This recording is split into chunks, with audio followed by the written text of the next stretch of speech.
Oh, oh, oh!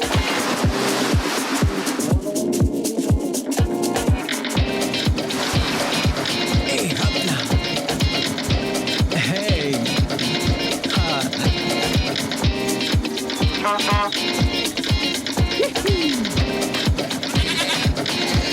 Hop là.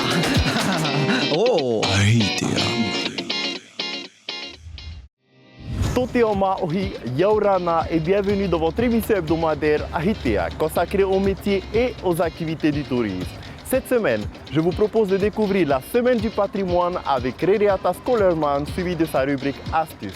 Votre rubrique Perspective sera consacrée au pôle tourisme de la mairie de Punaauia et nous irons demander à un influenceur local de répondre au livre à question d'Hahitia. Les amis, Wareva Tatou. Yaurana, Rereata. Yorana Tamatoa, bienvenue à Punaauia. Maruru mate. Est-ce que tu souhaites découvrir notre semaine du patrimoine? Avec plaisir. Eh bien, je t'invite à entrer. On y va? On y va. Yorana, je m'appelle Rereata Scholarman et j'ai 43 ans. Je suis archiviste et documentaliste à la ville de Punaauia et organisatrice de la Semaine du patrimoine. Cela fait aujourd'hui 19 ans que j'œuvre dans le domaine de l'archivage, de la culture et du patrimoine. Donc mon credo, je le tiens à cœur puisqu'il est le suivant: œuvrons ensemble pour la préservation et le partage de notre patrimoine et de notre culture. Pour la Semaine du patrimoine qui a eu lieu mi-septembre, la mairie de Punaauia a revêtu ses plus belles décorations qui me rappellent les savoir-faire traditionnels. Il me tarde de connaître le déroulé de la journée. Rereata, en quoi consiste la Semaine du patrimoine ici dans la commune de Punaauia? Alors cette semaine du patrimoine qui a pour thème Temoana, donc l'océan, est la deuxième édition de la commune de Punaauia. Et elle consiste tout simplement en la transmission de connaissances, de mémoire, du partage de la culture polynésienne, quel que soit l'âge d'ailleurs. D'accord. Et comment vous vous organisez justement pour accueillir ces personnes? J'ai ma petite équipe qui travaille avec moi, mais nous avons également des élèves du BTS Tourisme du lycée hôtelier de Tahiti qui est là pour accueillir, pour recevoir, pour informer, pour guider sur les différents espaces. Et vous proposez différents ateliers alors pour cette semaine? Oui, effectivement. Donc nous avons aussi bien des ateliers culturels tels que le tapa, le toere, le matiti. Et nous avons également des ateliers environnementaux à travers lesquels nous sensibilisons à la protection de notre patrimoine. Je suis impatient de découvrir tous les ateliers que vous avez préparés alors. Eh bien on y va Tamatoa parce que je t'ai préparé un superbe programme. On y va? On y va. Allez, direction les jardins de la mairie de Punaauia. Alors Tamatoa, maintenant je vais t'inviter à pratiquer le toere avec notre ami Tekura qui est là avec les enfants. Yorana les enfants. Donc là, on est en initiation toere, donc nos percussions traditionnelles. D'accord. Donc, y a-t-il plusieurs types de frappes dans cette percussion? Alors oui, on appelle ça en tahitien des pehe. Donc en fait, ce sont les rythmes, différents rythmes que l'on peut faire avec cet instrument. En fait, cette partie du toere, la fente, est considérée comme la bouche du toere. Donc pour cette raison, elle doit être positionnée vers l'avant. Ensuite, on va devoir taper à ce niveau, donc au milieu, et vers cette partie de la baguette. Pas trop vers l'avant ni trop vers l'arrière, autrement le son il est différent. Tekura m'explique que cet instrument nous vient des îles Cook. Là-bas, son utilisation est différente puisqu'il est positionné à l'horizontale et les musiciens jouent avec deux baguettes. À Tahiti et dans les îles, le toere a été taillé et adapté pour que sa sonorité résonne en harmonie avec les autres instruments à percussion. Encore.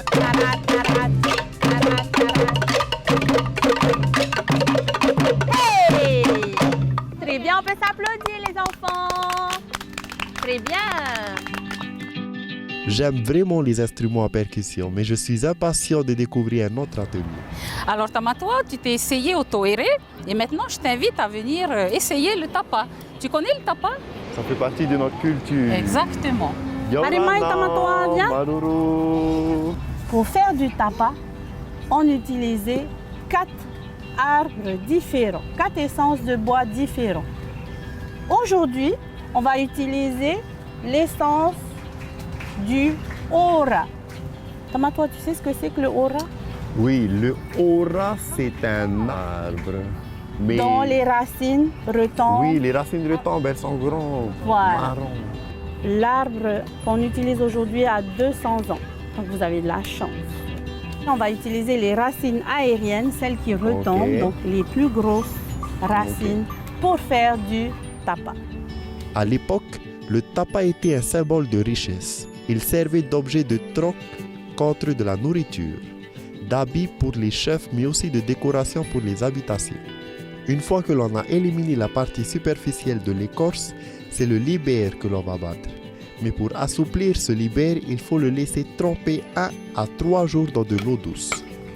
Et vers la fin, on tape rapidement, juste pour affiner le tapa. C'est bon les enfants? C'est bon Tamato? C'est bon. C'est parti pour la confection du tapa. On s'équipe d'une enclume, le toutou et d'un battoir, le i. Cet outil à 4 faces triées va faciliter le tapage du tapa. Maintenant, direction l'atelier faille avec Maud. Le faille est un jeu qui consiste à faire des figures avec une ficelle en utilisant l'agilité des doigts des deux mains. À l'origine, cette ficelle était en fibre de pandanus et mesurait 1 à 2 mètres. Les figures réalisées représentaient souvent des animaux comme les tortues, les lézards, mais aussi les plantes et des objets du quotidien. Je me rends compte que les enfants apprécient beaucoup ce jeu qui demande de la dextérité. Ma journée se poursuit avec l'atelier du matiti, cet instrument de navigation qui indiquait le vent. Qu'est-ce que vraiment le matiti? Le matiti, en traduction, veut dire pendentif. C'est un matériel réalisé avec des fibres de purau que l'on va tresser ensemble. Après, elle est de longueur variable. Et à quoi elle sert? Le matiti va être principalement positionné au sommet des pirogues à voile pour indiquer la direction du vent, la plupart du temps. Mais ça peut être aussi un moyen de communication par rapport à l'endroit dans lequel on va visiter. Aux temps anciens, il n'y avait pas de Wi-Fi, pas de téléphone, donc pas moyen de communication à proprement parler. Et donc on va arborer un matiti qui va s'apparenter à notre tribu. D'accord. Pour dire à la tribu à laquelle on va visiter que nous voulons telle ou telle chose, mais toujours en paix. Je tresse mon matiti en suivant les conseils de Poirava. Et je comprends que les matitis portent toujours des plumes rouges à chaque extrémité. Ce moyen de communication est vraiment propre à la culture polynésienne, où les messages et savoirs se transmettaient à l'oral, mais aussi à l'aide des végétaux. J'ai vraiment vécu une journée riche en apprentissage. Notre culture est vraiment un atout pour le tourisme. Et désormais, c'est l'heure de faire le bilan avec Ririata. Alors Tamatoa, tu as pu apprécier quelques-uns de nos ateliers. Qu'en penses-tu justement de ce petit temps passé à nos côtés durant cette semaine du patrimoine? Marurumet et Ririata, ça m'a vraiment permis de reconsidérer notre culture et vraiment de réapprendre et même de redécouvrir, de découvrir des choses que je ne connaissais pas sur notre patrimoine culturel. Et c'est important pour nous, pour notre identité et pour notre avenir, je dirais. Exactement, il est vrai que notre patrimoine il est riche, nous avons une culture tellement magnifique qu'il est grand temps qu'on s'y mette tous et qu'on le partage à tout le monde. En tout cas, Ririata, Maruru encore une fois. Maruru, avec plaisir, Tamatoa. Retrouvez tout de suite dans votre rubrique astuces toutes les informations consacrées au patrimoine local. Si vous vous intéressez à la culture et au patrimoine polynésien, vous pouvez vous rapprocher du musée de Tahiti et ses îles, Te Whare Manaha, situé à la Pointe des Pêcheurs à Punauia, ou visiter leur site internet sur www.musetahiti.pf. Du service de la culture et du patrimoine situé au PK15 à la Pointe des Pêcheurs à Punauia, ou visiter leur site internet sur www.culture-patrimoine.pf. Du centre culturel Arioi situé à Papara, ou visiter leur site internet sur www.arioi.pf. Pour toute information complémentaire, vous pouvez également contacter le service de l'artisanat traditionnel ART au 40 54 54 00 ou sur www.artisanat.pf. N'hésitez pas non plus à vous rapprocher de votre mairie. Notre patrimoine culturel est vraiment riche et j'ai appris énormément de choses. Maruru Ririata. À présent, je vous propose de découvrir dans votre rubrique Perspective les actions menées par le pôle tourisme de la mairie de Punauia. C'est parti! Les communes de Polynésie française ont à cœur de valoriser leurs sites, leurs paysages ainsi que leurs richesses patrimoniales à des fins touristiques. C'est dans cette dynamique que s'est créé le pôle tourisme et valorisation du patrimoine à la mairie de Punaouia.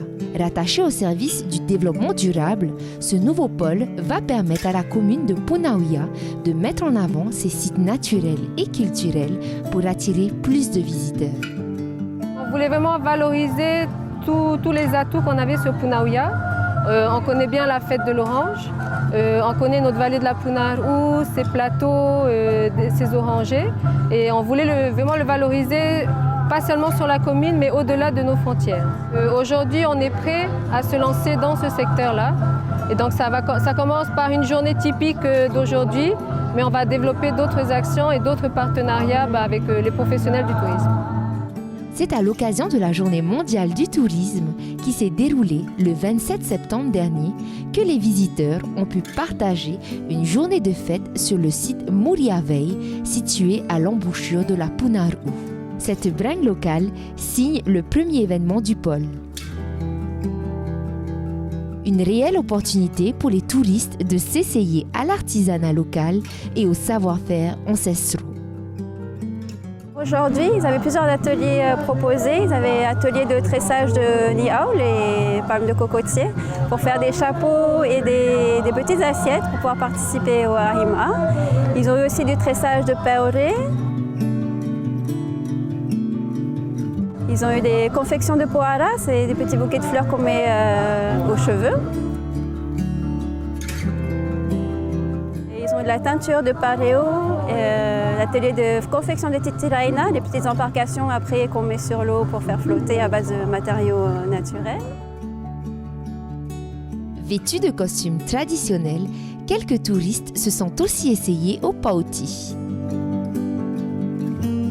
La mairie de Punaouia mise donc clairement sur la culture comme atout touristique. Mais la démarche a aussi une ambition auprès de la population locale. C'est important de valoriser la culture auprès de nos touristes et aussi de notre population, parce qu'il y en a aujourd'hui qui sont présents, pour continuer à la faire vivre, donc la transmettre. On se rend compte que ce sont des éléments qui plaisent également aux touristes et c'est l'occasion aussi pour notre population de se réapproprier leur culture et de se dire que tiens, il y a quelqu'un de l'extérieur qui s'intéresse à ce que je sais faire, donc c'est valorisant. La commune de Punaouia compte bien valoriser ses atouts touristiques, essentiels à l'image de la ville, en mettant en lumière le partage de ce patrimoine unique.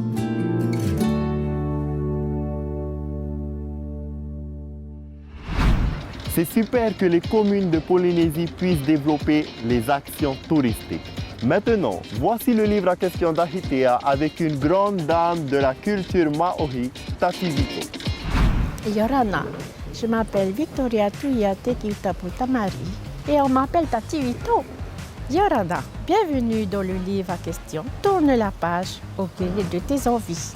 Ton île préférée au Fénois, Takaroa, parce que j'ai grandi à Takaroa avec mes grands-parents.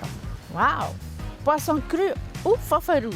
Ben les deux, c'est bon avec le miti. Oui, miti hari, c'est super bon. Ton expression locale préférée? Rei rei, fiu et hapito oireo. Ton meilleur souvenir d'enfance au Fénois? Eh bien, quand j'étais petite à 9 ans, j'étais avec mon grand-père au Tuamotu à Takaroa. Il nous a fabriqué des bateaux en puruhari avec une voile en tissu pour les garçons. Et pour moi, j'étais la seule fille avec une feuille de kaya. Ta musique locale préférée? Ah là là, il y en a plusieurs. Il y en a une que j'aime bien. Wahere ho iao iao e ite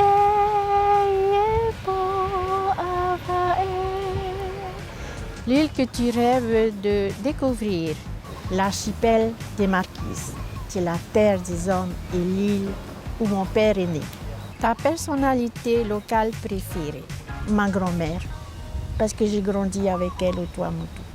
Ton site touristique préféré? Eh bien, le marché, parce que là-bas, il y a tout.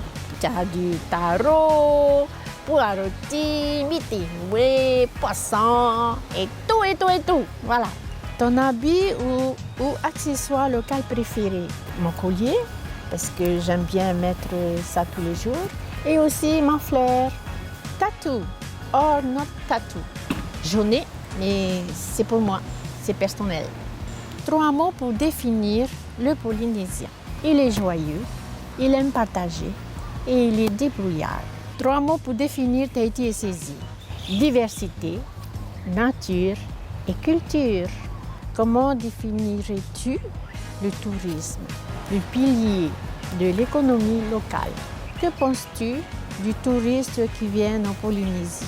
Il a de la chance de découvrir la diversité de nos îles. Quel sera pour toi le métier de rêve dans le secteur du tourisme? Eh bien, c'est d'ouvrir une pension famille dans les îles. Si demain tu reçois un touriste chez toi, quel itinéraire lui feras-tu faire? Partir à Raiatea, découvrir le marais Taputapuatea.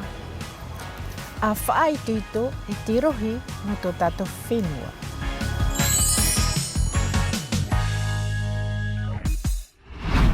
Temohoa, nous sommes arrivés au thème de notre rendez-vous sur les métiers et activités du tourisme, mais l'aventure Ahitea continue sur les réseaux sociaux. On se voit la semaine prochaine, pareil et Fareria Tato.